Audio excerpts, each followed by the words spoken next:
Hi, this is Jim with Current Electrical Contractors. Hopefully I'm going to save you from having to call an electrician the next time you have an overload situation in your kitchen or anywhere in your house. So I'm making coffee and I decided to make some toast. Boom, the circuit blows. What do? Don't grab the phone. Let's go down to the basement and see what's going on in the panel. Okay, so we're in the basement.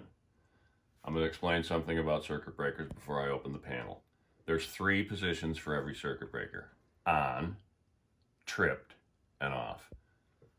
The circuit breaker in here that's going to be tripped is that one. I can tell because it's a little bit loose. It doesn't feel right.